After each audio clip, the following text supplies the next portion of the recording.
রেকনসিলিয়েশনের মধ্যে দিয়ে ঐক্যবদ্ধ করেছেন, অথবা তিনি সিঙ্গাপুরে লিকুয়া নিউ যেটা বলে আপনার বেনিভোলেন্ট ডিক্টেটর বলতে পারেন কেউ, আর ভাবে তার মতো হতে পারতেন, কিন্তু তার তো সেই আগ্রহ বা ইচ্ছা কিংবা ফাংশন কথা এক বছর দেখি নেই। তাহলে এখন তিনি কি করবেন? তার এখন সেই লিকুয়ান হওয়ার সুযোগ নাই, নেলসন ম্যান্ডেলা হওয়ার সুযোগ নেই।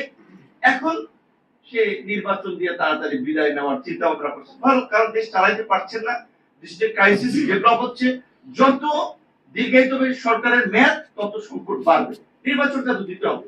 তো আমরা বারবার বলছিলাম যে নির্বাচনটা দিলে তার আগে যে বিষয়গুলো নিয়ে আমরা এত জাতীয় ঐক্যমত্য কমিশন এত কিছু আলাপ আলোচনা করলাম, তার মধ্যে আপনাদের একটা বিষয় আছে যে স্থানীয় সরকারকে আপনার সংস্কার করে এইটিকে ফাংশন করা, প্লাস হচ্ছে আপনার এইটাও নির্বাচন কমিশনের সরাসরি তত্ত্বাবধানে, মিনিস্ট্রির অধীনে না, নির্বাচনটা হবে সরাসরি নির্বাচন কমিশনের তত্ত্বাবধানে। যে নির্বাচন কমিশনের কাজ জাতীয় নির্বাচন প্লাস স্থানীয় নির্বাচনও তারা তাদের মতো করে পরিচালনা করবে, কারণ এই স্থানীয় নির্বাচন আমরা দেখছি যেই সরকার ক্ষমতায় থাকে তারা নির্বাচনে প্রভাব বিস্তার করে, তাদের নেতা কর্মীরা কেন্দ্র দখল বিভিন্ন ভাবে প্রভাব বিস্তার করে।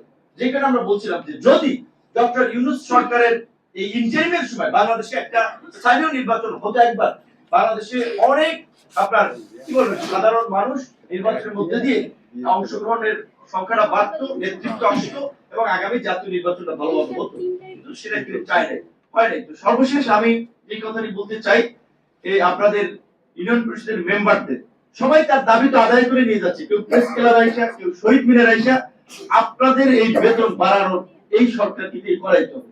আপনারা আপনাদের দাবি জানাবেন 20,000 টাকা মিনিমাম সম্মানী করতে হবে। আমি আপনাদের কথা বলি না যে আপনাদের এখানে কিছু দাবি দেবো, আমরা বলছি দেখেন শিক্ষকদেরকে বলা হয় জাতির কারিগর, শিক্ষকদেরকে বলা হয় সমাজের আদর্শ।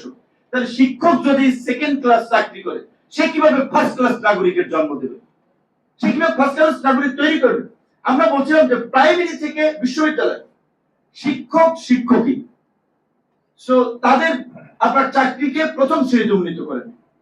সরকারি কর্মকর্তা কর্মচারীদের আপনাদের মতো আরেকটা বিপদে পড়ে থানার এসআই ওসিরা, এলাকায় ঝামেলা হয়, নানান ধরনের ক্রাইসিস হয়, ওনাদের পেট্রোলিং এ চলে যাওয়া লাগে, 5 দিনে 7 দিনে চলে যাওয়া লাগে, থানা থেকে অনেক সময় খরচ দেয় না, তাহলে খরচটা উনি পাইবে কই? তাহলে আরেকজনের পকেটে খাবার দিবে।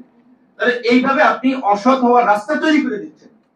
সেজন্য আমরা বলছিলাম যে এই দেশকে দুর্নীতি মুক্ত করার জন্য, সুশাসন নিশ্চিত করার জন্য সরকারি কর্মকর্তা কর্মচারীদের বেতন প্রয়োজন আরো ডাবল বাড়াইয়া তারপরে দুর্নীতির বিরুদ্ধে শক্ত পদক্ষেপ নেন। কারণ যদি আপনার উপজেলার ইউনো, ওসি, ডিসি, এসপি, বিভাগীয় কমিশনার, রেঞ্জ ডিআইজি এইরকমের আপনার 8-10টা লোক যদি শক্তভাবে চায় আমাদের এই দুর্নীতি নির্মূল করা, সুশাসন নিশ্চিত করা, বৈষম্য নিরসন করা, এটা খুব বেশি ডিফিকাল্ট হয় না। তাহলে তাদেরকে সেই ফ্যাসিলিটিসটা এনশিওর করতে হবে।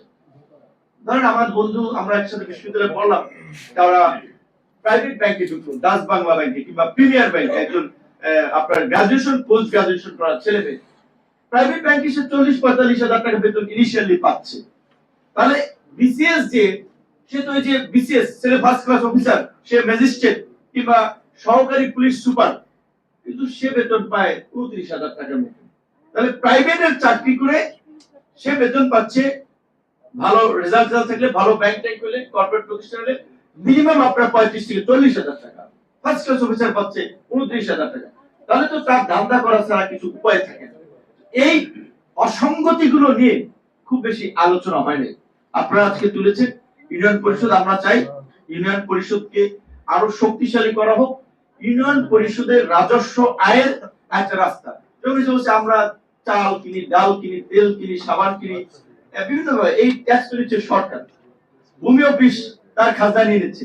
তাহলে ইউনিয়ন পরিষদ স্থানীয় সরকার কিন্তু শক্তিশালী করবেন, তার জন্য তাদেরকে কিছু জায়গায় রেভিনিউ কালেকশনের একটা সুযোগ করে দিতে হবে। আর সেটা যদি না পারে তাহলে পরিপূর্ণ খরচ, সুযোগ সুবিধা, বেতন সরকারকে নিতে হবে দায়িত্ব। সেটা আমাদের একটা সুযোগ ছিল এই সরকার অধীনে, এই সরকার আমলে এগুলো নিয়ে একটু কথা বলা। এখনো সরকার ফেব্রুয়ারি ইলেকশন গুলো 5-6 মাস বাকি আছে, আপনারা আরো কিছু বিশেষজ্ঞদের নিয়ে আলাপ আলোচনা করেন আপনাদের বিষয়ে আরো কি কি পদক্ষেপ, এবং তারপর প্রধান উপদেষ্টার সাথে আপনারা মিট করেন যে আপনি এটা করে দিয়ে যান, আপনার সরকার আমলে এটা করতে হবে। ধন্যবাদ সবাইকে।